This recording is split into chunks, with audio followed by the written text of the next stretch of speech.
veo a este hombre que...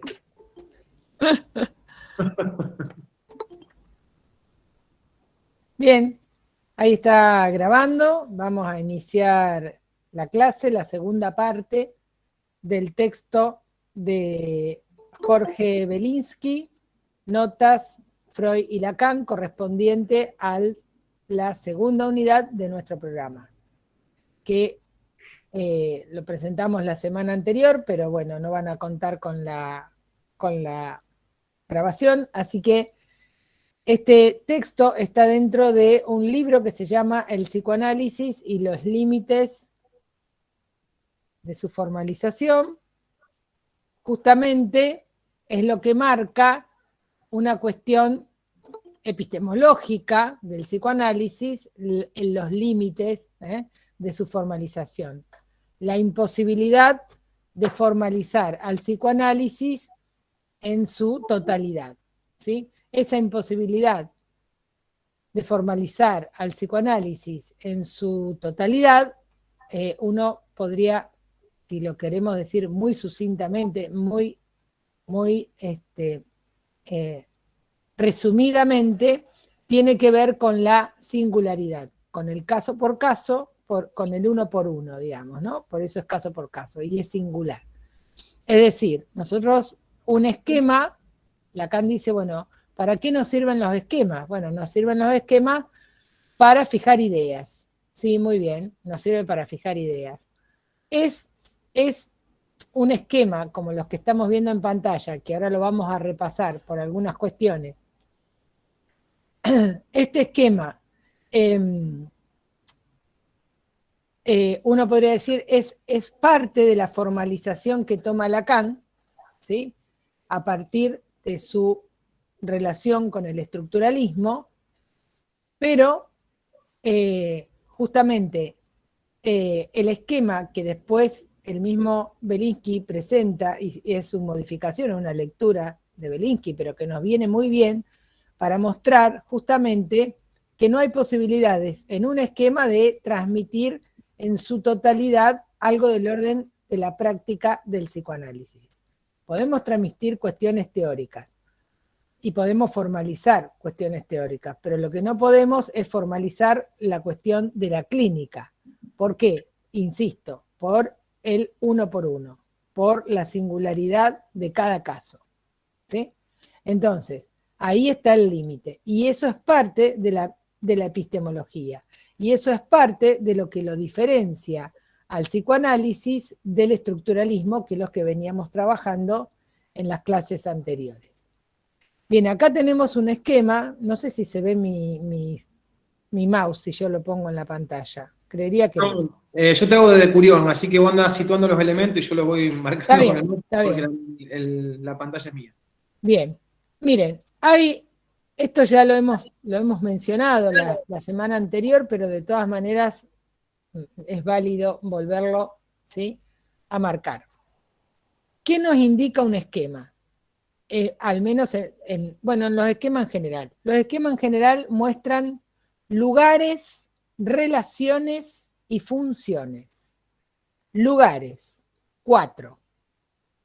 Esos lugares, S, A', A mayúscula, A minúscula, ¿sí?, están denominados con letras, pero no con nombres, ¿sí? Eso es incluso parte de esta formalización que venimos mencionando. Entonces, esos son los 4 lugares, y son lugares pueden ser ocupados de diferentes maneras en diferentes ocasiones, por decirlo ampliamente. Después lo vamos a ir especificando. Estas relaciones son los vectores, la vectorización que tiene el esquema. La vectorización indica determinación. Si nosotros vamos a el gran otro, que la A mayúscula, es A, porque en francés otro se escribe autre, autre, entonces por eso es A. Capaz que es una cuestión obvia, pero si alguien no conoce cómo se escribe otro en francés, es una pregunta válida. Entonces, nosotros vemos que del otro con mayúscula parten 2 vectores. un vector que va dirigido al A y otro vector que va dirigido a la S. Estos vectores significan, como decía recién, insisto, determinación. Quiere decir que tanto el A como la S están determinados por el gran otro. Después tenemos un vector, ¿sí? Que, bueno, acá no sé por qué lo pone como ida y vuelta, pero en realidad va de A' a A, ¿sí? De A' a A. Ese vector no es ida y vuelta. Después podría serlo, pero de inicio no es ida y vuelta. Profe, ¿el A' sería la que tiene el apóstrofe? Claro, sí, sí. Esa es determinación. La determinación va del otro, con minúscula, del lugar del semejante, al yo.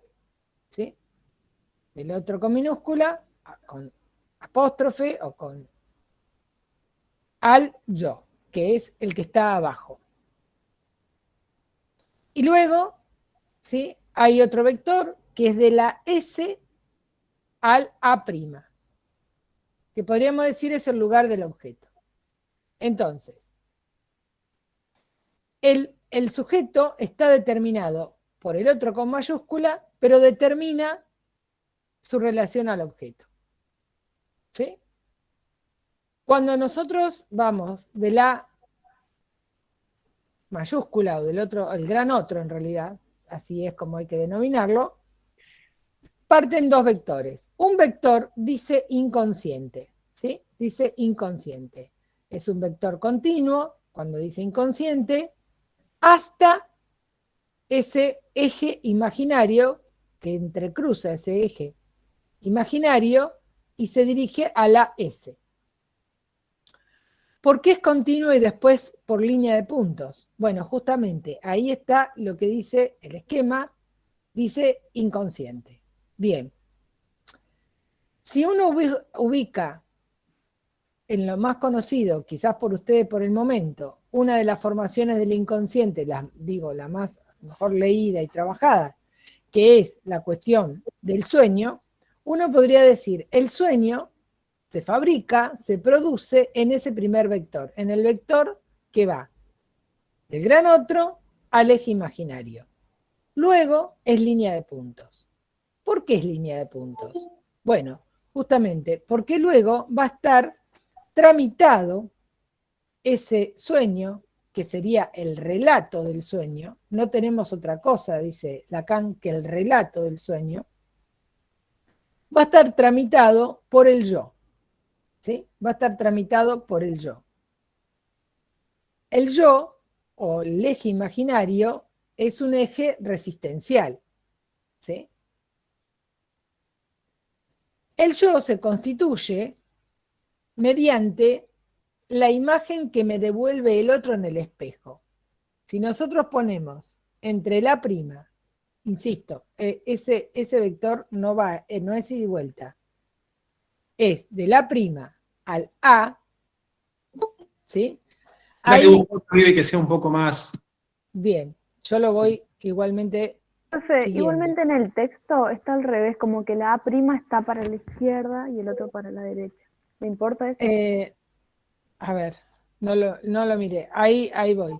Lo que yo les quería decir que en esa relación, ¿sí? En esa relación tenemos una cuestión de, ustedes deben haber visto el estadio del espejo. En el estadio del espejo, ustedes han seguramente trabajado esta cuestión donde el yo, ¿sí? Se debe constituir. El yo, no nacemos con un yo, no nacemos sujetos, sino que tanto el yo como el sujeto se debe constituir. Entonces, ¿cómo se constituye el yo? A partir de esta espejo, que es la devolución de la imagen del yo mediada por el otro semejante. El semejante es el otro con minúscula, el A'. Sería, por eso el semejante es una relación dual. Eso lo habíamos visto la semana anterior, si ustedes lo recuerdan, una relación dual. semejante. Hay una cuestión de imagen, de identificación, en todo caso, imaginaria, ¿sí? Entonces, tenemos el gran otro como lugar del lenguaje, como lugar del tesoro de los significantes, como lugar del código. Cuando decimos tesoro de los significantes, decimos todos los significantes que puedan entrar en juego, pero sin embargo no nos da la posibilidad de decirlo todo. ¿Por qué no? La regla fundamental en el análisis es diga todo lo que se le ocurra. No dígalo todo, porque dígalo todo es imposible. Es imposible. Porque hay topes. Topes de lo real. Topes que es imposible decirlo todo. Y la misma lógica del significante nos dice, ¿sí?, que un significante necesariamente necesita de otro significante para lograr algún tipo de significación. Quiere decir que un significante nunca puede significar nada ni significarse a sí mismo. Esa misma lógica, que es la lógica estructuralista, nos indica que el lugar del tesoro de los significantes implica ya un lugar de falta. Profe, sí. Perdón que la interrumpa, no entendí por qué un significante no puede significar nada. Bueno, ¿vos has venido a las clases anteriores, Violeta? Sí. Bueno. Pero, o sea, no puede significar nada en relación, o sea, por sí solo. Por sí solo, por eso digo... Claro, tiene que haber mínimo dos significantes. Y ahí mínimo. forman una relación de oposición, o de relación, exactamente. De relación, claro. Eso lo vimos en el texto del estructuralismo también. Exactamente. Pero tienen relaciones dicotómicas, o sea, para significar al otro necesita sí o sí del otro, digamos, es lo que no es el otro, digamos, a partir de eso. Bueno, claro. Claro. Por eso el mínimo son 2, ¿sí? Pero ese 2, decíamos, ¿sí?, es S1, S2. El 2 es toda la batería significante, ¿sí? Son el resto de los significantes. El 1 es el que hace, digamos, el que se resta justamente para poder producir una significación. Pero asimismo es una entre tantas, no es la significación, porque si no volvemos a caer en la idea del signo, ¿sí? Esto es lo que venimos trabajando el significante desde hace tiempo, cuando empezamos a trabajar toda la cuestión del estructuralismo, ¿sí?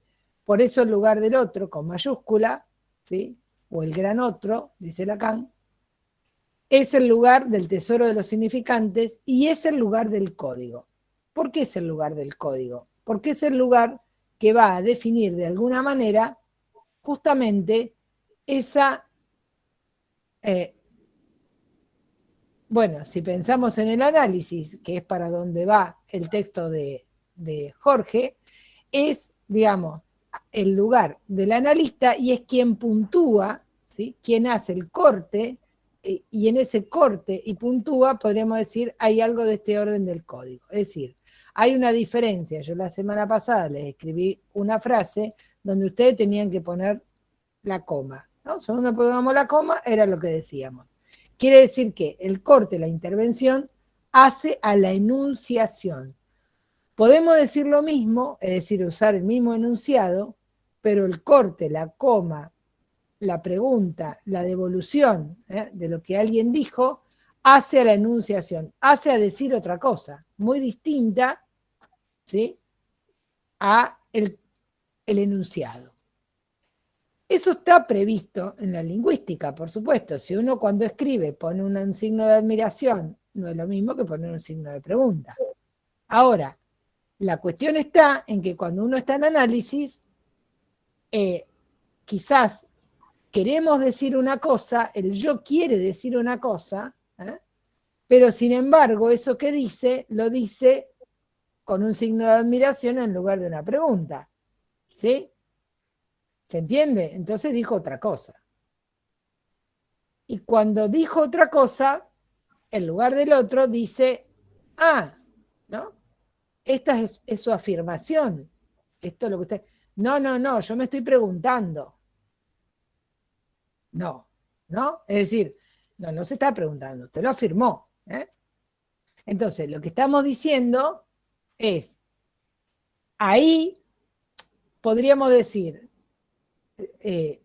hoy tomando un poco esto, yo decía, bueno, si esto a mí me pasa en una situación con cualquier semejante, es decir, en esa relación de A a prima, bueno, los discutimos eternamente, ¿verdad? Lo discutimos hasta que, bueno, vos entendiste una cosa, yo te quise decir otra.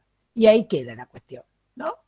A lo mejor alguien convence a alguien, pero ahí queda la cuestión. En análisis, este lugar de terceridad, tercero entre estos dos semejantes, define. ¿Qué define? No, fue una afirmación, no una pregunta. Entonces, el yo se tiene que confrontar con eso que fue dicho, ¿no? No con mi intencionalidad del yo, pero sin embargo, por eso está del otro inconsciente sujeto. Entonces, ahí podemos ubicar algo del orden de la palabra, que Jorge, como marcamos la semana anterior, va de las palabras a la palabra. ¿Sí? Entonces, todo lo que estamos diciendo, y que es lo que Jorge trabaja... Profe, ¿qué define la terceridad? Ay, perdón, no te entendí. ¿Qué define la terceridad? Porque se me cortó la... Bueno, define el mensaje. Define el mensaje. Es decir, ¿qué se dijo? ¿No? Digo, en una relación dual podemos discutir. Si vos me entendiste mal, yo te entendí mal. Del yo al otro yo. Del A a la prima. En una relación dual. En una relación analítica, como no es dual, la complejidad es, si bien uno puede decir, bueno, está el analista y el analizante, pero se pone en juego 4 lugares, el esquema nos marca eso, no es dual, en absoluto es dual, por eso son 4 lugares, ¿sí?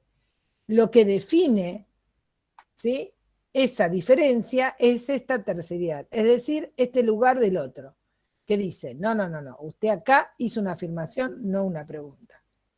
Y alguien se tiene que confrontar, ¿sí?, el yo se confronta con que, ¿sí?, afirmó algo que a lo mejor no quería hacer. ¿Se entiende? ¿Me siguen? Sí, gracias, profe. Por lo tanto, Sí, es claro. Es el mensaje, ¿sí?, mensaje que ubicamos en ese. Ya no es del yo, lo ubicamos en ese. ¿Sí? Entonces, es importante remarcar que no se trata de una relación dual, que no se trata entonces de una cuestión terapéutica de autoayuda, ni de 2 lugares, son 4 lugares. Tampoco se trata de, podríamos decir, de entender lo que el otro me está diciendo, porque si yo me pongo en el lugar de entender, comprender, al otro me vuelvo a poner en el lugar del yo. ¿Sí? Y lo que habíamos marcado es que esta escucha, la escucha analítica, es una escucha sin ser. ¿Sí? ¿Qué significa sin ser? Sin yo, sin ser yo ahí. Sin ser yo ahí es una escucha que se sostiene por la atención flotante y se sostiene por la abstinencia. ¿De qué nos abstenemos? De cualquier intencionalidad previa que esperamos del otro lado. ¿Sí? Y nos abstenemos de cualquier opinión personal, personal quiero decir, de lo que yo pienso, mire, yo pienso que usted tiene que dejar a su pareja. Bueno, no. Jamás jamás sería una situación de análisis, ¿sí? Por más que se digan analista, no es una situación de análisis. No sé si me siguen, ¿sí? Entonces, acá tenemos el diga todo lo que se le ocurra sin ninguna intención, es decir, sin ninguna valoración, no importa si le parece tonto, no importa si le parece antiguo, no importa si le parece, no sé, fuera de contexto, dígalo, ¿sí? Por un lado. Por el otro es justamente la atención flotante y también es sin ese yo, por eso es también sin esa intencionalidad, ¿sí? Ahí es donde se crea lo que marca Jorge como una regla de trabajo, un pacto de trabajo, ¿sí? Donde se crean estas condiciones, ¿sí? Condiciones que podríamos decir para que la dimensión del inconsciente se constituya, para que la dimensión del inconsciente, ese que está ahí en ese vector, ¿sí? Se constituya en este análisis, se haga palabra o silencio, porque el silencio también puede ser interpretado y leído, ¿verdad? Entonces, cuando nosotros decimos que el inconsciente, es decir, se dan las condiciones para que el inconsciente se constituya, para que el inconsciente aparezca la posibilidad de la dimensión del inconsciente, entonces volvemos a afirmar, ¿sí?, que el inconsciente está estructurado como un lenguaje. ¿Sí? Bien, quizá fui muy rápido. Si quieren, antes de darle el lugar a Nicolás para que pase a lo que marca Jorge, porque, bueno, mientras yo les digo, ustedes pueden pensar las preguntas, porque este esquema nos indica, de alguna manera, como les dije, lugares, relaciones y funciones. ¿Sí? Ahora, no nos muestra la movilidad, la variabilidad o lo constituyente, como preguntaron antes en el inicio, ¿sí?, que da la posibilidad justamente del trabajo en análisis. Eso es lo que intenta Jorge mostrarnos con el esquema que él nos propone. Profe, o sea Sí. que hasta acá lo que se hizo fue explicar el esquema de Lacan, Exacto. que él intenta, formaliza, o sea, siguiendo los lineamientos del estructuralismo. De ahora en más va a venir, digamos, la crítica que hace Belinsky a, bueno, No, es lo no que es dijo una usted. crítica, es Bueno, pero en buen un sentido. aporte, ¿sí? Es un aporte. Un aporte, ahí está. Podemos hacer una diferencia, ¿sí?, de este esquema con el estructuralismo, que de alguna manera también la marcamos con el estructuralismo. Pero Bien. el estructuralismo, que incluso una de ustedes, no me acuerdo el nombre de la que tenía el Senku, nos muestra el modo de funcionamiento, cómo funciona el juego, ¿sí? Pero no nos muestra lo constituyente, ¿sí? El estructuralismo no es clínica, entonces no Claro, nos puede dar cuenta de lo constituyente, de qué se puede producir. Entonces, por otro lado, si nosotros vamos sí, no sé. a la formalización como tal, a la formalización sin límites, acá es con límites, ¿no? En el psicoanálisis. Claro, Sin límites, sí, sí. tenemos solo la relación simbólica.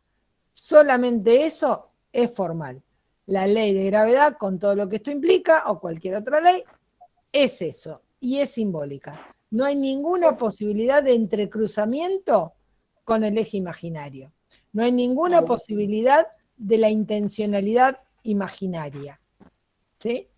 En psicoanálisis no podemos desprender esto, porque si nosotros volvemos a lo que vimos con Freud, de las conferencias de introducción al psicoanálisis, que dijo, yo dejé la hipnosis porque además de ser un método engorroso, la hipnosis no involucra, ¿sí?, al yo del analizante, no está el yo ahí, está ausente, no está tramitado por las mismas resistencias del yo, ¿sí? Por eso no me sirve el trabajo analítico ni la interpretación de los sueños, sino está el relato del yo que pone las resistencias y pone justamente por lo mismo, antes, después, es viejo, no me acuerdo, es engorroso, no, pero esto no sirve más, no, seguramente no era esta persona. Toda esa resistencia, todas esas negatividades, tiempo, espacio, que no hay en el inconsciente, ya lo dice Freud, ¿sí? Bueno, sin todas esas cuestiones que sí articula el yo a cualquier formación del inconsciente, no sirve para el trabajo analítico. Por lo tanto, no sirve. Claro, este esquema me muestra eso también, que no lo podemos separar. Están entrecruzados y así debe ser. ¿Sí? Bien. A mí me quedó una duda con respecto a que usted dijo que para que aparezca el inconsciente, ¿qué es lo que tiene que pasar? Ah, bueno, toda la situación analítica, ¿sí? Toda la situación analítica entre la regla fundamental, diga todo lo que se le ocurra, sin ninguna valoración de lo que le viene a sus pensamientos. Y por el lado del analista, además de la atención flotante, es sin intencionalidad previa, es decir, abstenerse, ¿sí?, a cualquier tipo de intención yoica, por eso Jorge lo extrema y dice de analizante, analista, de alguien a alguien, de nadie a nadie. Nadie es fuera de este yo. Intentar ir sin esta intencionalidad. Entonces, ahí se dan las condiciones para que pueda producirse la dimensión del inconsciente, es decir, que se produzca algo de este otro orden, ¿sí?, que no es del yo, claramente.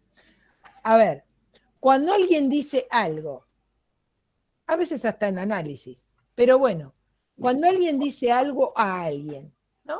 Supongamos en una situación donde alguien quiso decir algo bueno a alguien y le salió al revés. Y discutimos y decimos, no, pero no te quise decir eso. No, pero nos dimos cuenta que sí, que dijimos otra cosa. ¿Sí? Nos dimos cuenta que en realidad no estábamos afirmando algo, sino lo contrario. ¿Qué nos pasa? ¿Qué nos pasa? Nos ponemos colorados. Damos acusa de recibo que eso que dijimos, que terminamos diciendo, nos puso en evidencia. ¿Sí? Lo que pasa es que ahí no hay trabajo del inconsciente porque no hay análisis, es nada más una situación cotidiana. ¿Sí? Pero bueno, entonces, eso que me sorprende en una situación cotidiana es lo que de alguna manera se pone en juego, ¿sí?, cuando se establece estas reglas y leyes para el trabajo analítico. ¿Sí?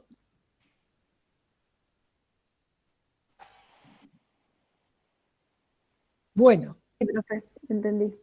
Y otra cosa que quería preguntar, con respecto a los lugares que hay, eso sería en un análisis. Bueno, sí, se dan un análisis. En este texto lo vamos a trabajar con relación al trabajo analítico.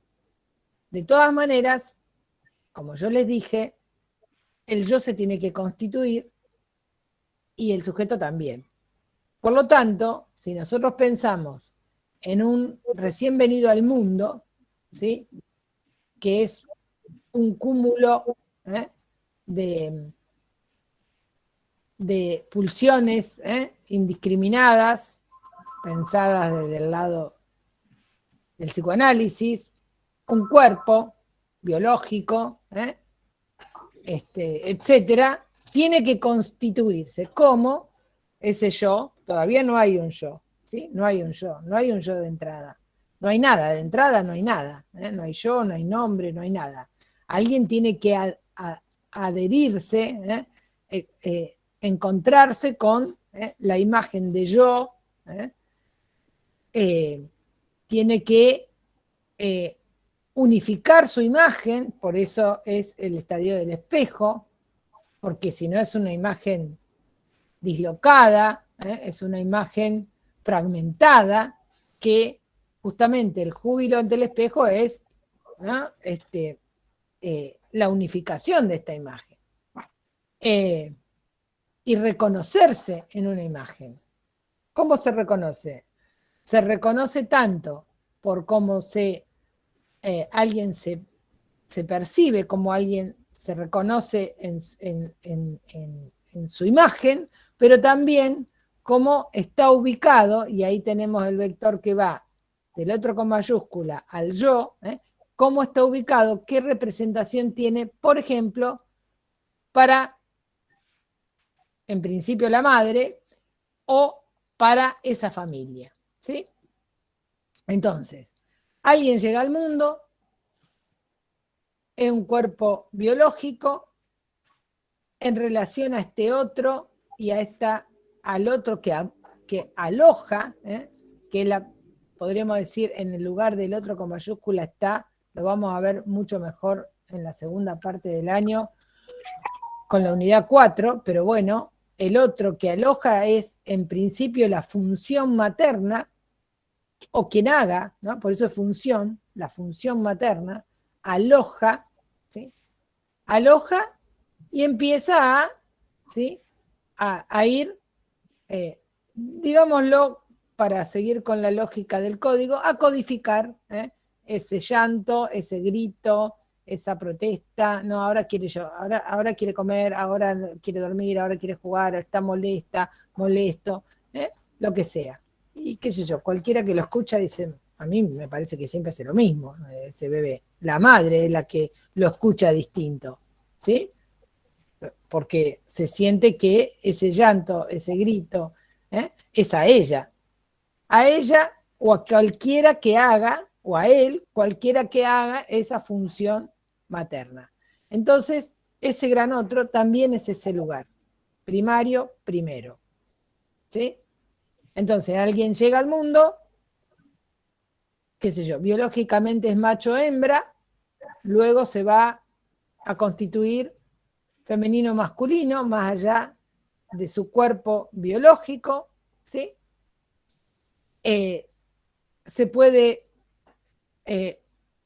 Se percibe, se autopercibe de una manera determinada, a partir de la relación con ese otro con minúscula, semejante, que devuelve esta imagen, ¿sí?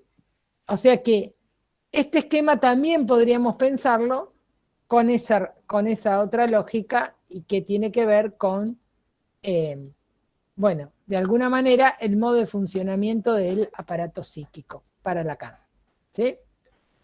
Acá está pensado también el funcionamiento del aparato psíquico, pero en la lógica del trabajo analítico.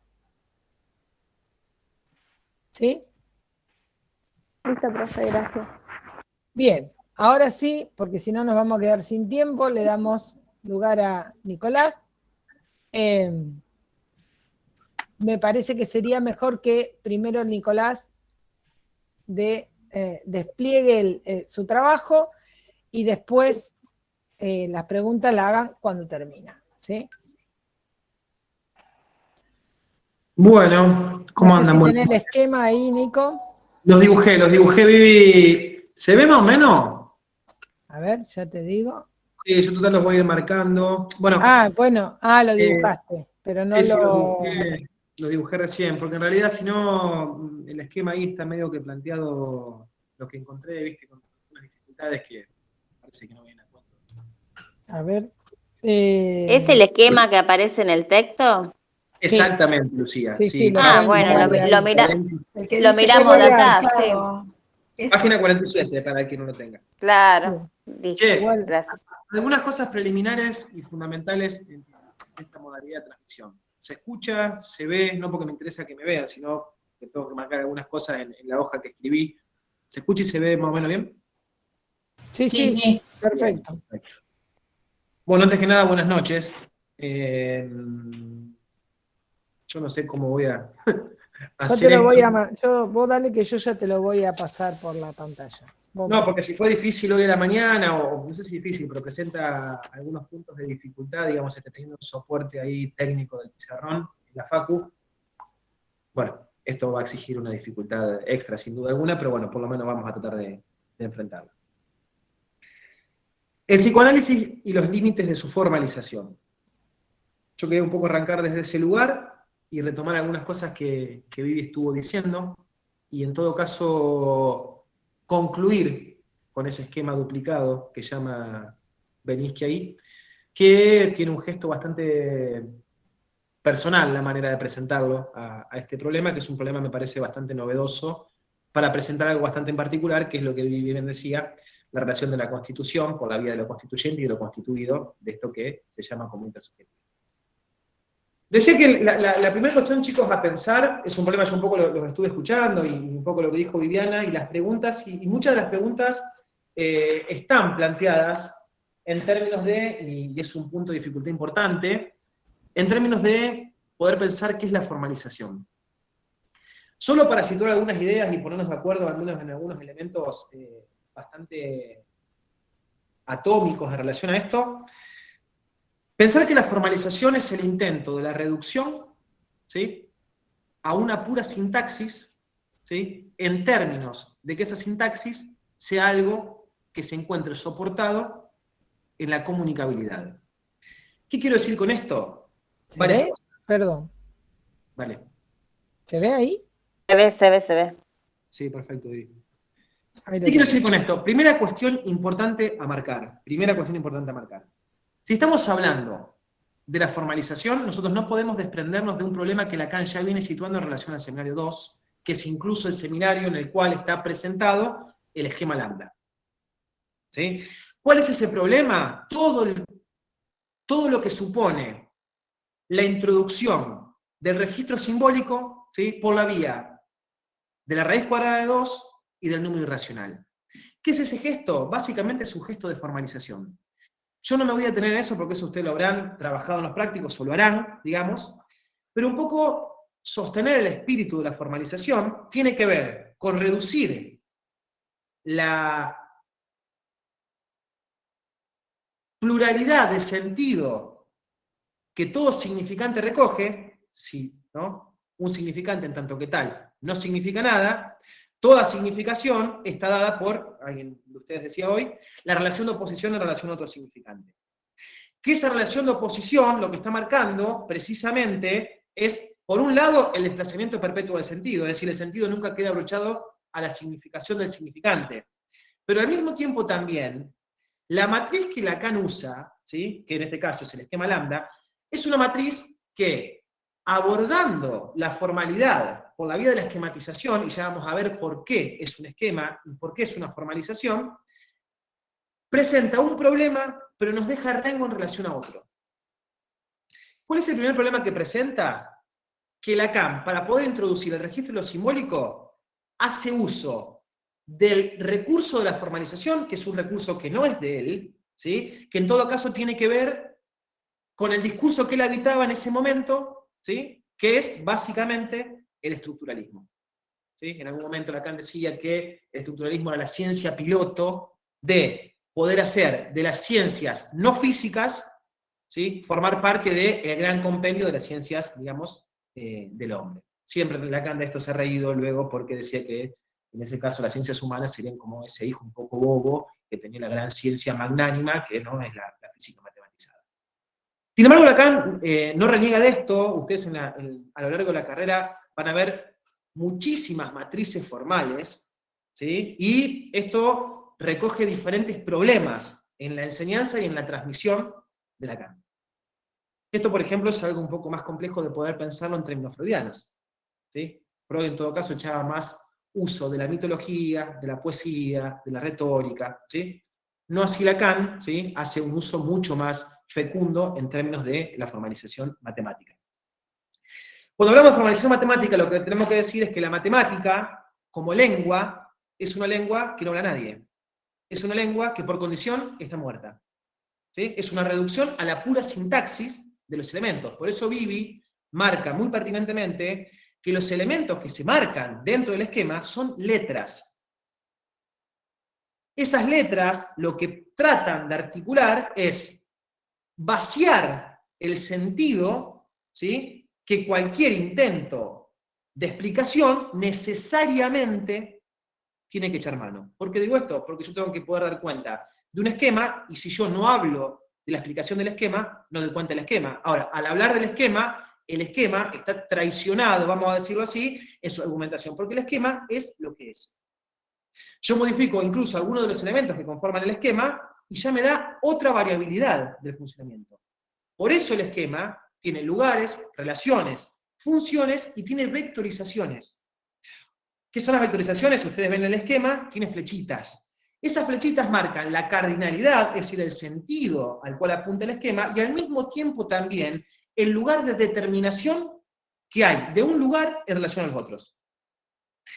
Al mismo tiempo, lo que ustedes ven en el esquema, lambda, es líneas continuas y líneas de punto. La línea continua representa básicamente la relación sostenida, y la línea punteada o de puntos es la relación interrumpida, ¿sí?, en tanto lo que queda en el vértice superior del esquema, para que ustedes se den más o menos cuenta, lo que estaríamos hablando sería, esto va a ser un parto, esta articulación y esta articulación se encuentra interrumpida en el esquema, porque de lo que se trata es del sujeto en su emergencia. Y este es el mismo problema que Viviana ha dicho en los teóricos en relación a hasta dónde el estructuralismo le sirvió a Lacan y hasta dónde Lacan empieza a encontrar una insuficiencia, no del estructuralismo, sino de servirse del estructuralismo para poder sostener la transmisión del psicoanálisis. ¿Por qué? El estructuralismo plantea un axioma que Lacan recupera, ¿sí? Solo hay estructura del lenguaje, no hay otra estructura. ¿Cómo se constituye esa estructura? A partir de los elementos atómicos que la estructura incorpora. ¿Cuáles son esos elementos atómicos o nucleares? Podemos decir, la mínima expresión, los significantes. ¿Cómo funcionan los significantes? En su relación de oposición a otros. Con lo cual, toda significación de un significante es extrínseca al significante y no inherente. El significante árbol, ¿sí?, para mí es el árbol que tengo en el patio, para el vecino es el árbol genealógico, y para el médico es el árbol bronquial. Y los tres son árboles. Con lo cual, toda significación no le es inmanente al significante. ¿Estamos de acuerdo con esto? Si no planteamos esto, no podemos plantear que la estructura tenga movilidad, ¿sí?, sino cada cosa quedaría representada en lo que es. ¿Cuál es, vamos a decirlo así, la crítica de Lacan al estructuralismo? Que si el sujeto forma parte de la estructura en su determinación por la vía del lenguaje, síganme en esto, lo que nosotros llamamos como emergencia del sujeto vía determinación del inconsciente, toda esa determinación del inconsciente uno pudiese calcularla con anticipación. Entonces yo pudiese saber en qué momento, ¿sí?, el sujeto emerge en un lapsus, un chiste, un sueño. Precisamente, el estructuralismo le sirve a Lacan en el gesto de formalización. De lo que no da cuenta es del sujeto en su apertura. ¿Por qué? Porque lo que le interesa a Lacan, y acá ya me empiezo a meter con el libro de Jorge, es algo que Jorge dice de movida. Che, acá de lo que estamos hablando es del sujeto considerado en su división, en su separación. Punto del programa de la unidad 2. La spaltum del sujeto. Nosotros no nos relacionamos en relación a la clínica con sujetos en su totalidad. El sujeto, por un lado, responde a la apuesta de que algo del inconsciente permite esa emergencia. Al mismo tiempo, yo no puedo calcular anticipadamente cuál va a ser el efecto de sentido, por algo que Viviana viene diciendo hace rato, que es la retroacción de la significación. Yo solo sé la significación del sentido de lo que digo en la medida en que yo pude puntuar eso, no antes. Desde ese lugar aparecen cosas bastante interesantes. Si el sujeto considerado es el sujeto en su excentricidad radical, ustedes verán que en el esquema, tanto lambda como el esquema duplicado que llama Belinsky, la S es la letra S. Sin embargo, nosotros ahí podemos decir algo más, que además de la S, si lo que consideramos el sujeto en su división, podemos decir el sujeto en su división en términos de la verdad y el saber, ¿sí? Por ejemplo, digo, porque es una de las oposiciones que en este momento funcionan, sobre todo en relación al seminario 2, que es lo que es el espíritu que estamos tratando de situar, podemos situarlo como el signo pesos al sujeto. ¿Sí? Es decir, es el sujeto considerado en su división. Esa barra es lo que separa, ¿sí? Y lo que permite la imposibilidad de reunir la determinación del inconsciente, en este caso, con el registro del imaginario. ¿Por qué? La presentación del esquema lambda le sirve a Lacan para poder articular la separación del registro imaginario del registro simbólico. Primera cuestión, Jorge dice, nosotros podríamos hacer del esquema original, se ve, ¿no? Más o menos se ve. O si no lo voy diciendo, capaz que sea mejor. A lo mejor serviría si ponen el esquema anterior, porque está el duplicado y en el duplicado se ve menos. Bueno, pero ¿qué vas a trabajar, Nico? ¿El duplicado o el anterior? Primero situar el esquema lambda. Algo que dice Jorge, una interpretación que hace Jorge del esquema lambda. Sí. El esquema lambda nosotros tenemos 4 lugares, y si nosotros podemos repartirlo en términos de izquierda y derecha, para ser bien básico en la argumentación, el lado izquierdo del esquema lambda, es decir, que coinciden con los 2 puntos de los lugares S y A' abajo, ese lugar, Jorge, a partir del problema de la intersubjetividad, dice que ahí podemos situar la intersubjetividad constituida. ¿Sí? Y dice Jorge, en el lugar de la subjetividad constituida, ¿sí? La subjetividad constituida es el efecto de cuya causa se lee en el anverso de eso, que sería el otro polo, el lado derecho del esquema, ¿sí? Que sería arriba A minúscula y abajo A mayúscula. ¿Me van siguiendo? En esa articulación, nosotros el problema que estamos muy interesados en la cátedra en situar es todo el quilombo de la intersubjetividad. Una cuestión básica, chicos. Básica y no tanto. ¿Te pongo el esquema lambda? No, porque era solo para situar ahí esa separación por la vía de la subjetividad, o lo que ahí Belinsky llama como la intersubjetividad constituida. Él dice, vamos a ponernos de acuerdo en algo, en eso lo dice en un pie de página. Cada vez que hablemos de intersubjetividad, lo que estamos hablando es lo constituido. Podemos pensar esto. Bueno, lo que está marcando, perdón, Nicolás, es S, A, o sea, S, A, lugar del yo, y A', está acá, A mayúscula, el gran otro. ¿Sí? Entonces, lo que está marcando del esquema original, olvídense, del esquema original es este costado y este otro costado. Correcto. ¿Sí? ¿Me siguen ahí? En términos del esquema original, no del es esquema soportado en el plano proyectivo. No, en el esquema original. Dice Belinsky, el problema de la intersubjetividad es un problema. El problema de la intersubjetividad es un problema que lo ha, no digo atormentado a Lacan, pero lo ha sostenido durante bastante tiempo, después deja de hablar de intersubjetividad, digamos. Pero el problema de la intersubjetividad primero es poder pensar de qué estamos hablando cuando hablamos de intersubjetividad. Primero, para poder hablar de intersubjetividad, lo que habría que situar es la subjetividad. La subjetividad, desde un gesto psicologizante, imaginario y fenomenológico, y objetal, incluso podría decir, la subjetividad podría ser todo eso que hace el intento, sin nunca lograrlo, pero que hace el intento de hacer consistir y coincidir lo que yo soy con lo que yo digo que soy. ¿Sí? Desde ese lugar, uno pone siempre en juego los efectos de sentido de lo que va diciendo. Yo soy esto, yo soy aquello, me pasó esto por tal cosa, me dejó de pasar por tal otra, etcétera. Es decir, uno constituye, ¿sí?, una imagen, que es una imagen que representa el punto en el cual la subjetividad se articula en los enunciados. ¿Se entiende esto, no? Sí, no es demasiado complejo.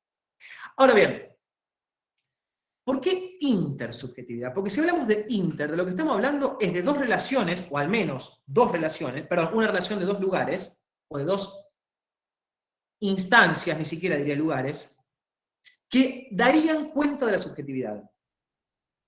¿Sí?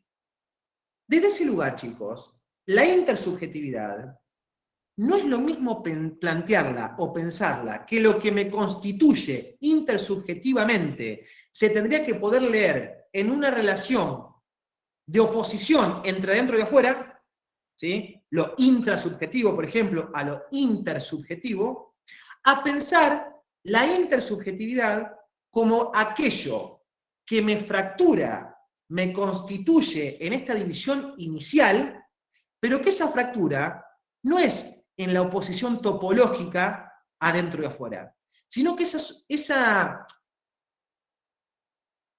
escisión es interna e inherente al lugar propio del sujeto. Por eso yo también le marcaba que en el álgebra lacaniano, en algún momento, Lacan deja la S para empezar a usar la S barrada, que es la S atravesada por la barra, ¿sí?, que tiene toda una deriva que no viene a cuento hoy, pero que lo que está marcando es el sujeto abordado en su división.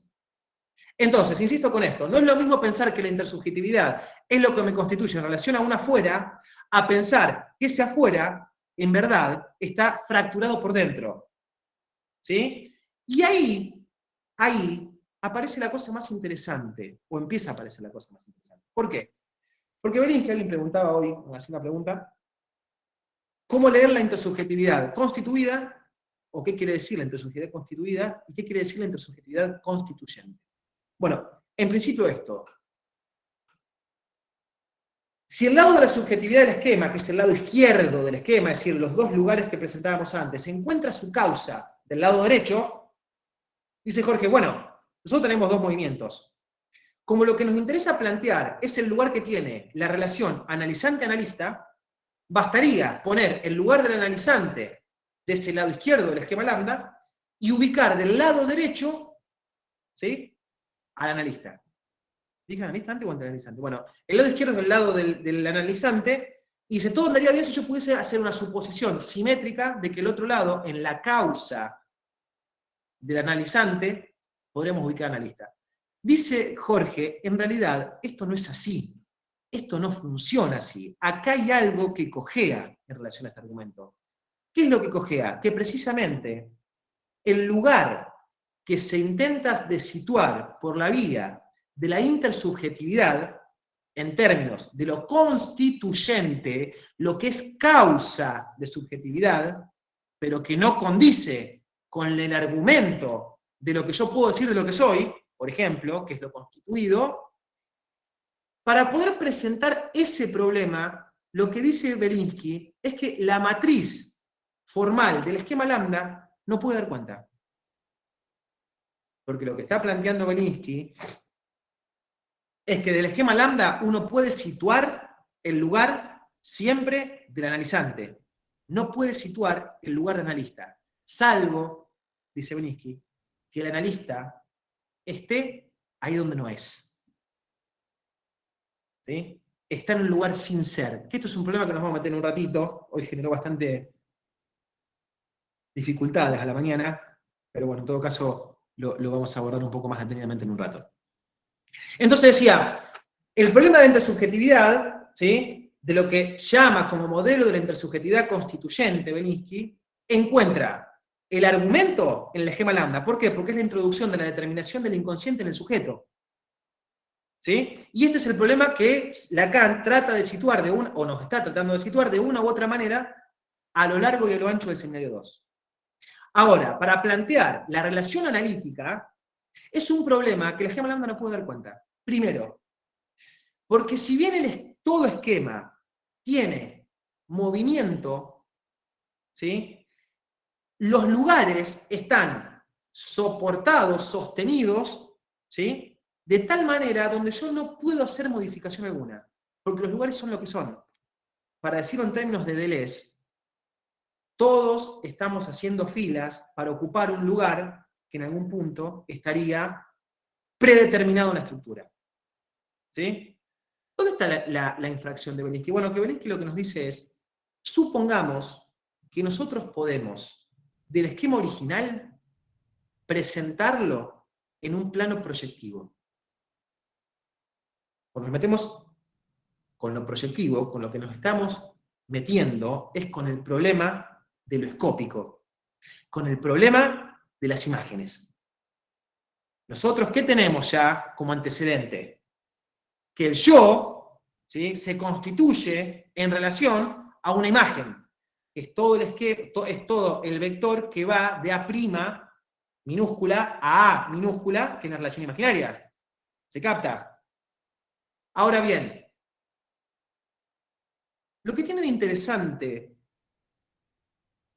la formalización de las imágenes son, yo lo voy a decir así, 3 estatutos diferenciales de las imágenes. Yo decía el ejemplo de si yo me estoy afeitando. Cuando yo me estoy afeitando en la mañana, anoche, cuando sea, la imagen me devuelve la unicidad de ese objeto que soy para la imagen. ¿Sí? A mí no me aparece, digamos, la afeitadora por un lado, la cabeza por el otro, es decir, me representa una relación de unidad. ¿Sí? Ahora bien, para que una imagen se constituya, lo que necesitamos es un objeto real, ¿sí?, un espejo plano y una imagen virtual. Objeto real, espejo plano e imagen virtual. ¿Cómo funciona esto? De la siguiente manera. Cada vez que yo, y pongo el acento en yo, me propongo al espejo, que el espejo siempre es el otro, ¿no? Estamos de acuerdo, ¿no? Esto no es esa cosa que uno tiene en el baño, aunque puede serlo, digo, qué sé yo. Eso presenta una duplicidad en imagen. ¿Sí? Es decir, la única manera que tengo de verme en términos del yo es a partir de lo que la imagen me devuelve. Ahora, esa imagen que se me devuelve tiene algunas particularidades. Primero, la imagen que se me devuelve es una imagen virtual de una imagen real, que es la imagen del espejo, a un objeto real. Con lo cual, hay 3 dimensiones que funcionan articuladamente, vamos a decirlo así. Con lo cual, desde ese lugar, las imágenes que devuelve el espejo son imágenes que se comportan como objetos. Ese es el engaño del yo. ¿Sí? ¿Por qué hago esta introducción, digamos? Porque cuando Jorge dice de pensar el esquema duplicado para poder dar cuenta de un problema que el esquema lambda no responde, pero porque en realidad acá le interesaba otra cosa situar ahí, no ese problema, ¿sí? Dice Jorge, yo voy a tomar un riesgo. Vamos a decirlo de otra manera. El que quiera pensar que piense, el que no quiera pensar que siga haciendo lo que hace. ¿Y cuál es ese riesgo? Y Jorge usa un esquema y lo presenta en la matriz de un plano proyectivo. Si yo tenía que representarlo con objetos, podría decir lo siguiente. Este es el esquema, este es el plano proyectivo, y acá está el esquema. Con lo cual, lo que yo represento de esto, se me representa de un lado y del otro. ¿Se capta, no? ¿Sí? Dice Jorge, vamos a pensar y a plantear que ahí donde hay 2 vértices, el vértice A minúscula y A mayúscula, vamos a hacerlo coincidir, es decir, vamos a trasladarlo topológicamente. Hagan de cuenta que podemos sacar el esquema del plano y lo presentamos en un plano proyectivo y ver qué sucede ahí. ¿Qué sucede ahí? Empiezan a suceder cosas bastante interesantes. La primera es, mientras yo mantenga inalterada esa relación que nosotros ya podemos empezar a decir, esa relación que se comporta de forma invariante, que no se modifica, yo puedo desprender determinadas articulaciones proyectivas. Tal es así que si yo represento un objeto en un plano, hago esto, y hago coincidir la virome con los dos espejos, ¿sí? Este lugar del medio, mientras yo lo mantenga invariante, me va a dar diferentes sombras, es decir, me va a dar diferentes puntos proyectivos. Dice Jorge, basta que yo vaya cambiando el ángulo de movilidad de los espejos para que me vaya afectando a alguno de los elementos del esquema, afectándolos de subíndices. Para decirlo de una manera bastante entendible, porque esto no es una clase de matemática, los subíndices son las funciones de una variable.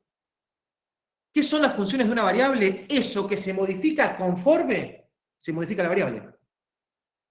Con lo cual aquí tenemos un problema interesante, que es plantear que a nivel de lo que estamos considerando de la relación del analista y del analizante, hay cosas que son variables y hay cosas que pueden variar en la medida en que se mantenga invariante algo de toda esa relación. Tal es así que nosotros podríamos pensar lo siguiente, que el eje generador de toda la variabilidad, o para decirlo de otra manera, toda subjetividad se constituye en esa articulación especular de los dos espejos, siempre y cuando se mantenga en cierta relación de invariabilidad ese otro eje generador, es el eje que va de A a mayúscula. ¿Se entiende? Me parece que ahí hay una infracción matemática. Porque lo que Jorge nos está planteando, primero es que no le interesa ser matemático y está muy bien. Y en segunda instancia, que yo, cuando un esquema lo presento en un plano, deja de ser un esquema para transformarse en un objeto. ¿Sí? Y ahí dice algo que es muy interesante pensar. Que el esquema, lambda, solo es simétrico. Es decir, que recoge una relación de simetría en un punto respecto a otro, en sus condiciones inaugurales, es decir, en sus condiciones estructurales. Cuando yo el esquema lo presento en términos del plano proyectivo, lo que me empieza a aparecer ya no es más una relación de estructura. Dice Jorge, es la apuesta de todo psicoanálisis, es que la estructura se transforme en proceso. ¿Qué quiere decir proceso? En ese punto, la movilidad propia que puede tener cada uno de los subíndices, por ejemplo, S subíndice X, A' subíndice X, S, Y subíndice, o A' minúscula, Y. Es decir, yo puedo afectar, dependiendo la movilidad que tengan los espejos, a todos esos subíndices, siempre y cuando lo que se mantenga estable e invariante es ese eje generador. Podríamos decirlo así, ese eje es el eje que da cuenta del lugar de determinación o la vía del inconsciente que tiene el otro. Ahora bien, ustedes podrán decir, ¿y qué carajo tiene que ver esto con el problema de la intersubjetividad? Bueno, que precisamente, Jorge plantea, che, ¿cuál sería la función ahí del analista? El analista de lo que se trataría es de delimitar, y ojo con el término, delimitar no es privar, es delimitar la variabilidad y la movilidad que los espejos tienen. ¿Se entiende? Que cuando alguien va a análisis, no dice, che, yo dejo el yo en mi casa y voy con mi sujeto. Uno va a análisis. Y va a análisis a estatuto de, en principio, hablar de lo que pueda. Con lo cual, la subjetividad de alguien está puesta en juego. El tema es, ¿qué lectura se va a hacer desde el lugar del analista de esa subjetividad?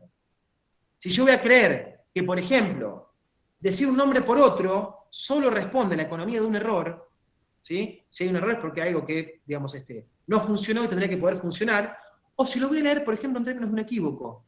Y cuando lo pienso en términos de un equívoco, lo que estoy dándole lugar es que hay algo de la emergencia del inconsciente que apareció por la vía del decir del analizante. Es decir, y voy tratando de cerrar la idea, ¿de qué forma nosotros podemos pensar esa articulación entre lo efectivo a lo posible, o el pasaje de lo efectivo a lo posible. A mí me gusta siempre decir la apuesta, porque en todo caso la emergencia del sujeto es siempre una apuesta.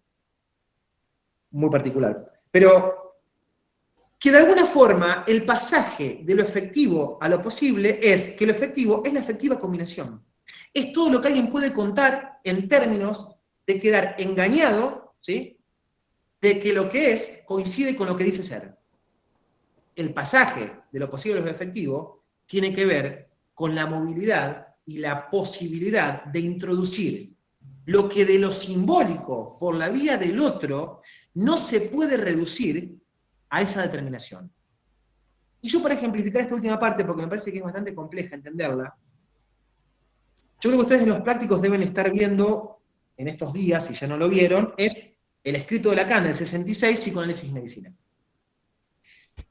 Promediando ese escrito, ¿sí? Terminándolo, en realidad no es un escrito, es una mesa redonda que ha sido desgrabada, qué sé yo, Lacan se mete con todo el problema de la relación del deseo con el inconsciente, es decir, sí, hay inconsciente porque hay deseo, y dice, no, en realidad, digamos, hay deseo porque hay inconsciente, en tanto el inconsciente tiene que ver con, digamos, la estructura propia del lenguaje, y es una salvedad que me parece que es fundamental para pensar la irreductibilidad, la imposibilidad de hacer del efecto que se reincorpora a la causa, ¿sí?, el número irracional lo que representa es esto. No importa cuán cerca yo pueda estar de dar cuenta de pi. Pi en sí mismo comporta la idea del infinito. No importa cuán cerca esté, siempre se le puede agregar un número, ¿sí? Esa irreductibilidad, Lacan lo plantea en la determinación del inconsciente en relación al sujeto. Y dice Lacan, yo sitúo la página, es página 95, y dice, por eso es necesario hacer intervenir ese lugar que llamé el lugar del otro, en todo lo concerniente al sujeto.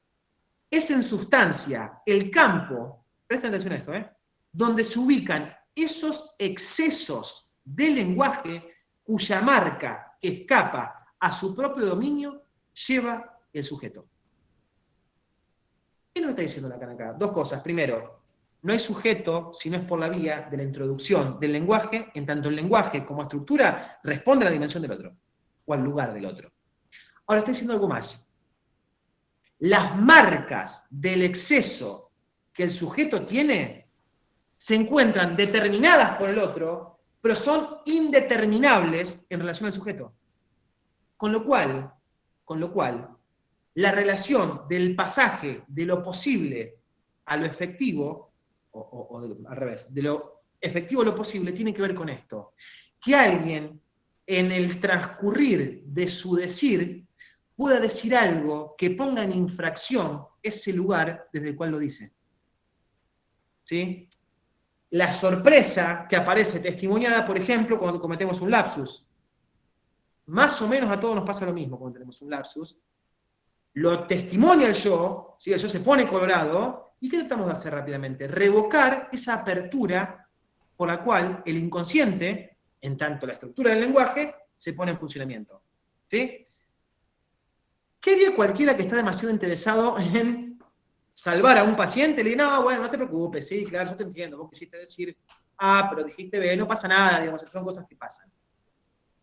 El lugar del analista no es el lugar de quien sanciona solamente eso, es el lugar que se encuentra sancionado en el propio sujeto.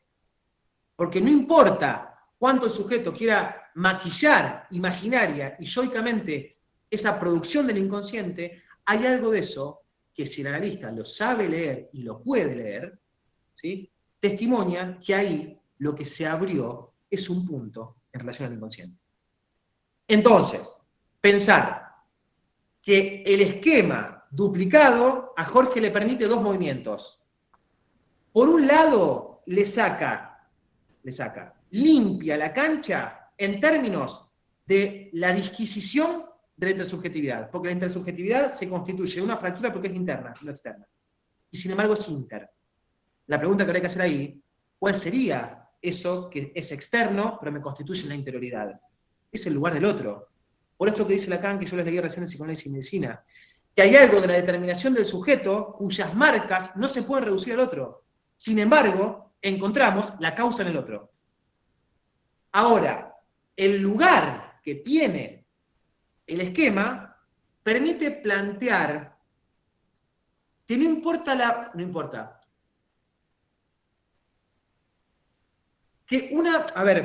que lo que se articula como un análisis en relación a la escena analítica, esto que Vivi llamaba como el pacto analítico, tiene que ver con la capacidad y la posibilidad que el analista tenga de articular la variabilidad de estos espejos. Jorge en ningún momento está diciendo de que los espejos hay que eliminarlos, de que habría que ponerle no sé qué cosa. Es decir, porque nosotros tenemos siempre la tentación y la tendencia de, por ejemplo, predicar moralmente. El yo es malo, el sujeto es bueno, ¿sí? La palabra verdadera está plena de la articulación del inconsciente, la palabra vacía es bla, bla, bla, decir hablar al pedo, no decir nada. No. El registro simbólico e imaginario funcionan en la situación analítica. Y el registro real también, pero no me meto con eso. ¿Qué quiero decir con esto, chicos? Que lo que nos está tratando de mostrar Belinsky es la relación simbólica e imaginaria a la luz de la escena analítica, donde si lo subjetivo o la subjetividad encuentra su causa en el lado izquierdo, en el lado derecho del esquema lambda, lo que responde a esa causa solo puede dar cuenta de estar sin serlo. ¿Qué quiere decir esto? Que el lugar del analista, en definitiva, forma parte de esa división en la cual el sujeto, de una u otra manera, está involucrado. Que el analista, lo voy a decir así, no alcanza que alguien esté en el lugar de analista sentándose en un sillón, teniendo enfrente a un tipo que está acostado en el diván hablando al pedo. ¿Se entiende lo que estoy diciendo? Que el analista no coincide con su persona. Es más, si un analista coincide con su persona, el analista lo único que hace es leer lo que pasa desde su fantasma, desde su propia subjetividad. Y de ese lugar, ¿cuál es la tentación? Dar sugerencias, dar consejos. ¿Sí? A tal punto, a tal locura, que la segunda, sobre todo, generación de los post-freudianos, algunos de ellos trataban, frente a los pacientes, no eran mucho más que pacientes en ese punto, de vestirse siempre igual.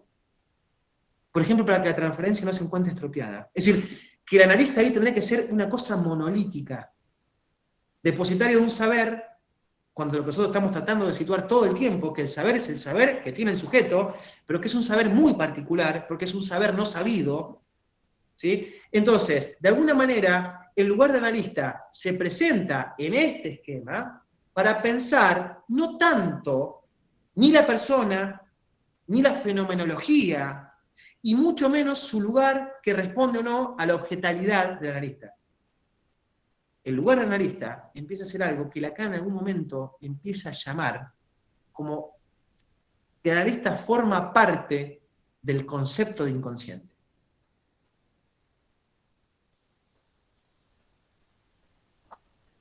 Escucho todo lo que tengan para decir.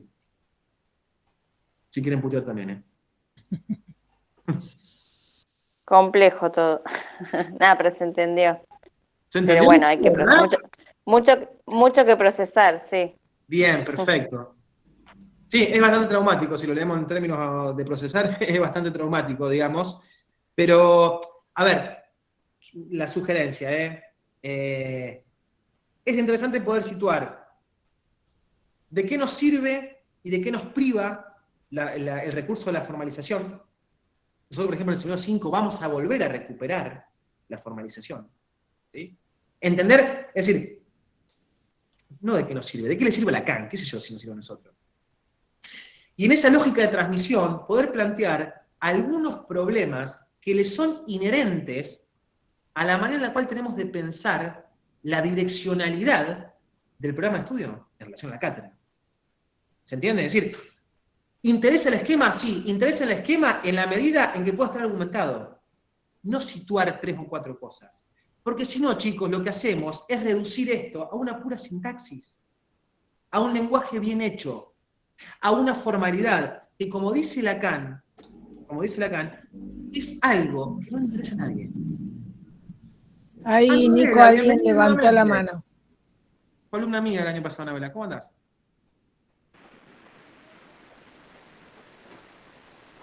Anabela.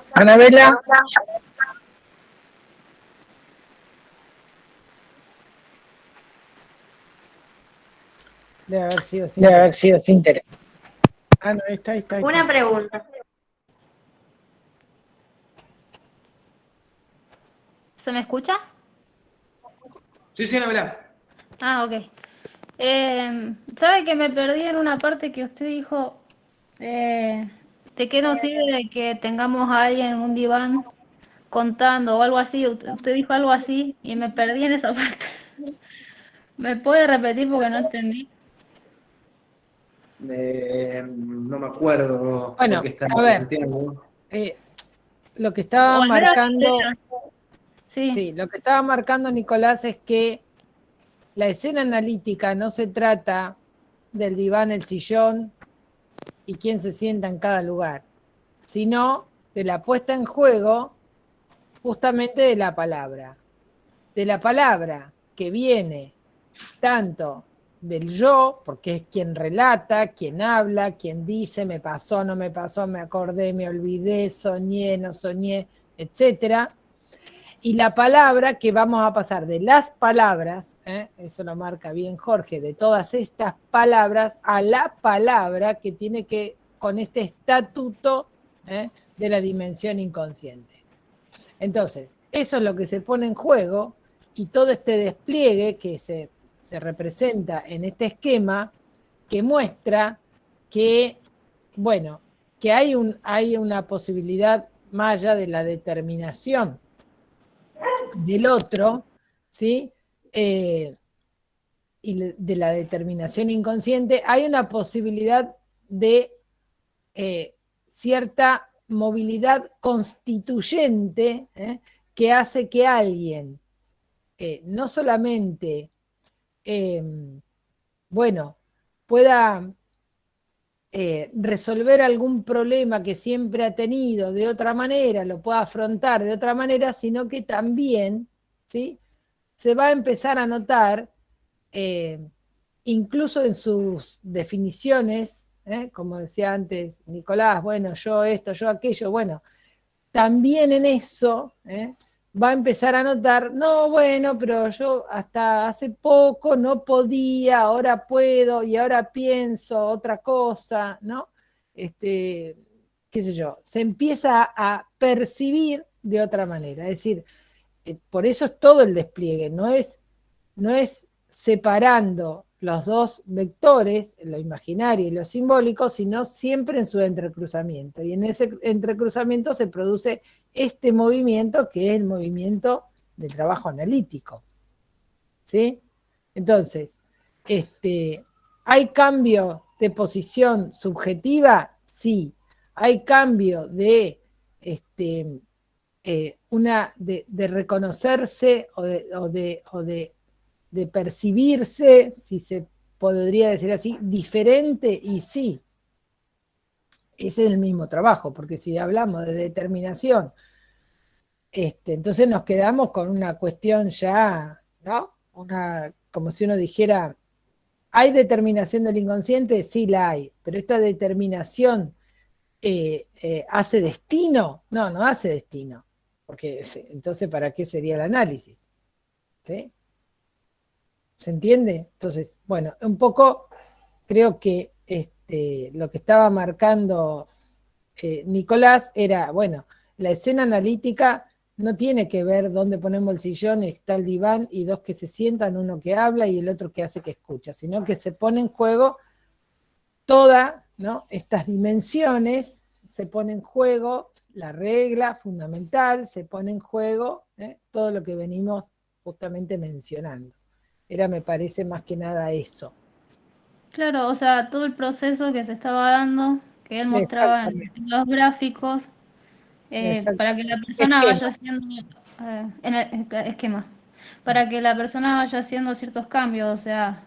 Porque un gráfico no define un esquema, un gráfico es casi un dibujo, un esquema tiene toda esta complejidad.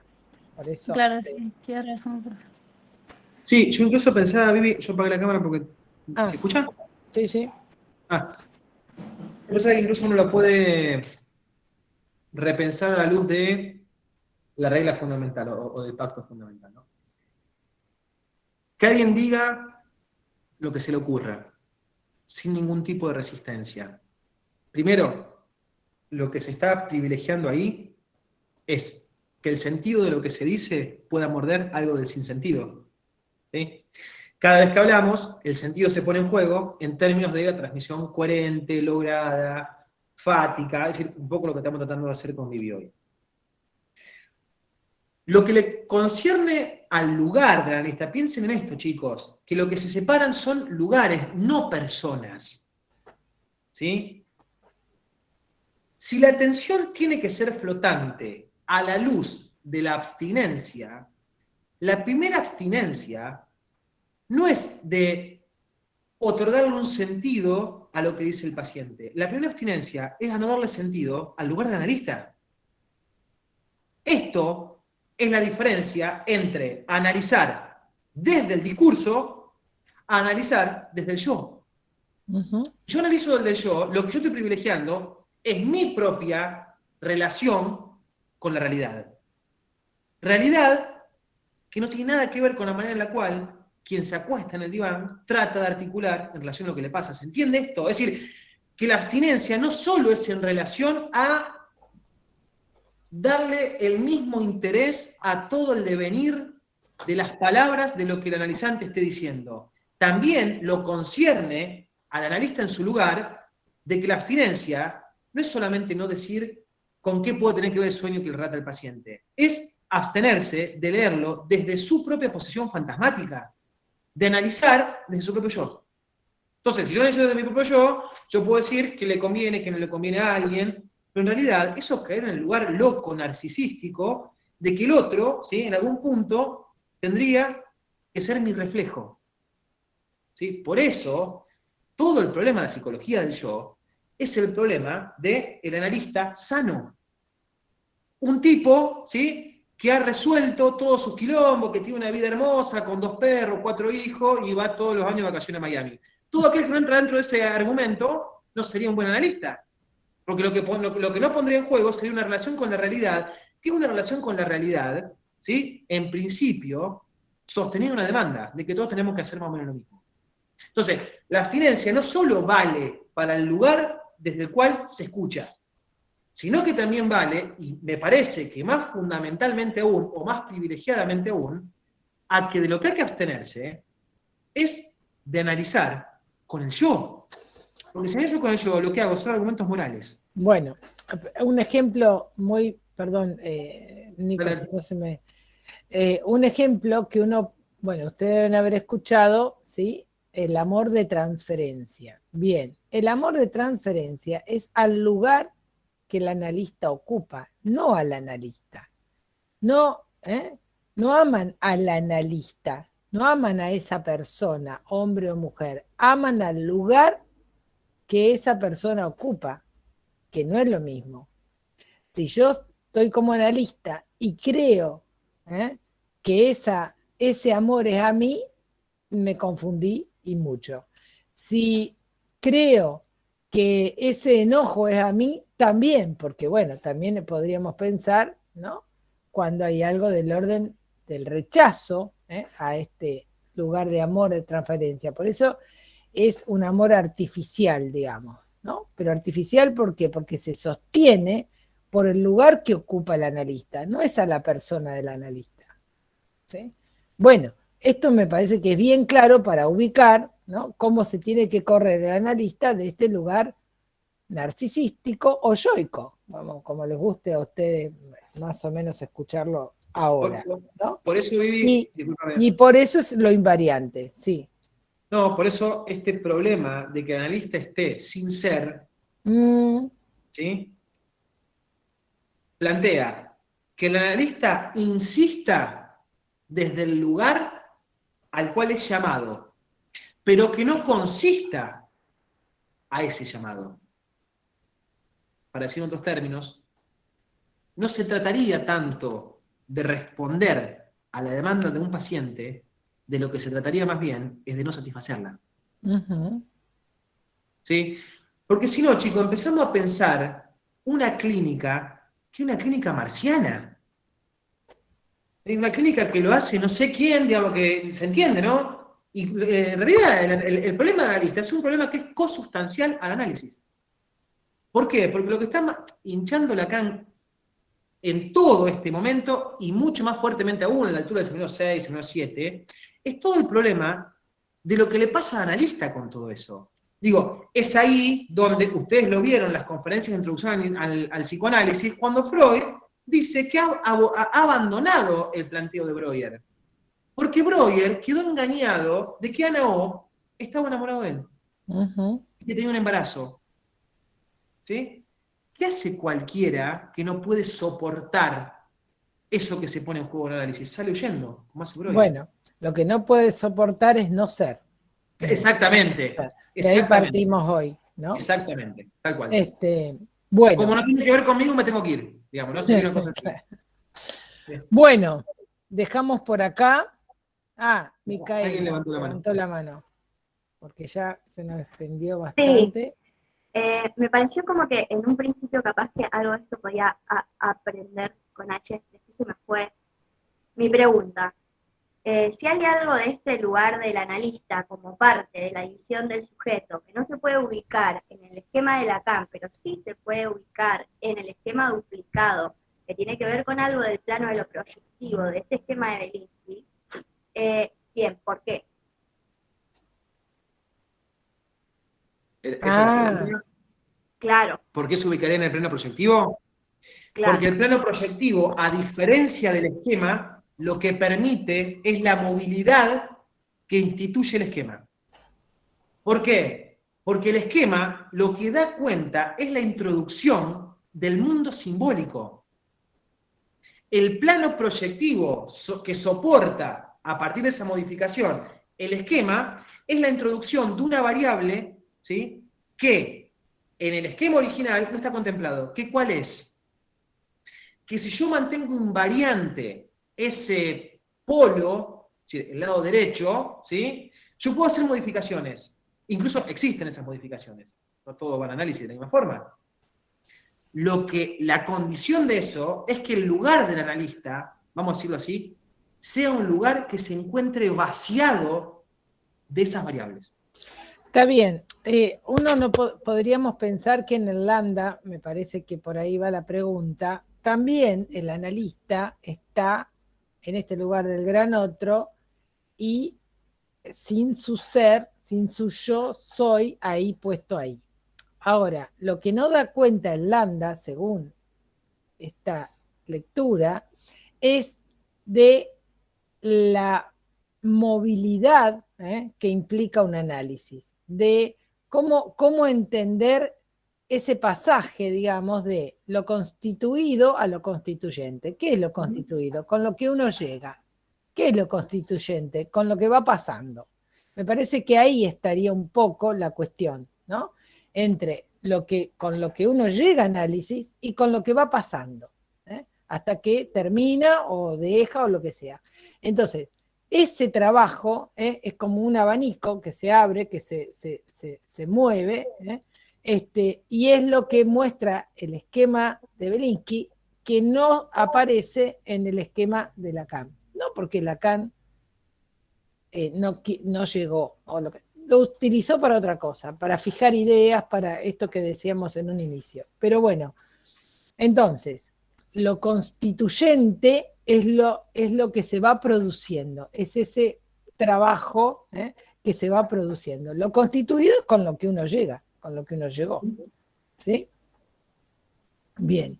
Hay una mano más y cerramos porque ya es muy tarde. Sí, Felipe. Perdón la hora. No, pero 2 o 3 veces hay una frase que vuelve siempre esto, que hay una relación invariable ahí entre el gran otro y el objeto A, y es eso lo que permite esta movilidad. Porque invariante. Invariante es una posición lógica, ¿sí? Claro. Es algo que no se debe mover. El analista no se debe mover del lugar del analista. En ese punto, el que va a producir ese movimiento constituyente es el analizante, no el analista. El analista sigue siendo en ese lugar. Pensémoslo por ahora más concretamente de ese modo, digamos, que ayuda a pensar por qué eso es un lugar fijo, que además no se especulariza y que además no se proyecta, ¿eh? No hay proyección ahí. Y no hay, entonces, nada que vaya a constituirse, ahí no. ¿Sí? La movilidad y lo constituyente está en lo del analizante. No sin la participación del analista, obviamente, no sin ese lugar, pero ese lugar sigue ahí. No, para situar lo que decís, Felipe, y en realidad desplazarlo incluso, un problema interesantísimo que vos estás situando ahí. Nosotros en muy poquito tiempo vamos a arrancar con un escrito lacaniano muy complejo, que es la cosa freudiana.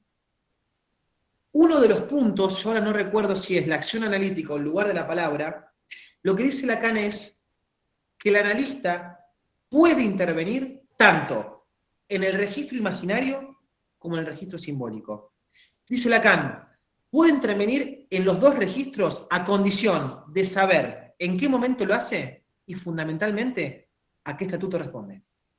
¿Qué quiero decir con esto? Que si el lugar de analista es un lugar privilegiado y sin el cual no hay análisis, ¿sí? No es que porque hay inconsciente hay analista, es porque hay analista que se puede poner en lugar del inconsciente como apuesta, ¿sí? Lacan lo que marca ahí, y esto tiene un problema que es inherente a ese escrito, no voy a decir más que esto, lo digo para que tu pregunta se pueda continuar en otro punto de la bibliografía, Felipe, es que el analista puede operar, es decir, puede intervenir tanto en el registro imaginario como en el registro simbólico. Dice, de lo que se trata es que pueda marcar cuál es la diferencia. Bien, yo les marco la diferencia y cerramos. Bien, ¿cómo opera? ¿No? En el registro de lo simbólico, ya lo venimos trabajando con esta cuestión de la intervención, el corte, la pregunta. Un registro de lo imaginario, qué sé yo, se cambió el peinado hoy, trajo, no sé, zapatillas, siempre venía con taco, yo estoy pensando en una mujer. No dice, le queda más lindo, porque eso es lo que a mí me parece, ¿no? Digo, es distinto. Decir, te queda más lindo, te queda mejor, está bien, está mal, ahí ya tenemos una intencionalidad. Ahora, pero puedo marcar que hay algo del cambio en su imagen. Eso sí.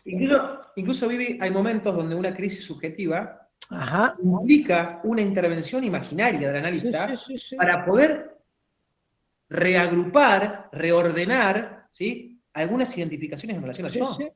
¿Se entiende? Porque si no nos quedamos con este predicado moral de lo simbólico bueno, lo imaginario malo, esta cosa muy chabacana, muy para contárselo a los amigos de ustedes el fin de semana comiendo un asado, pero no es el lugar desde el cual opera el analista. Por eso también lo marcaba, digamos, ¿no? Che, ¿dejamos acá? Muchas gracias. Profe, Cerramos. Seguimos. Chau. Vamos a terminar con este. Ajá. Y después vamos a seguir con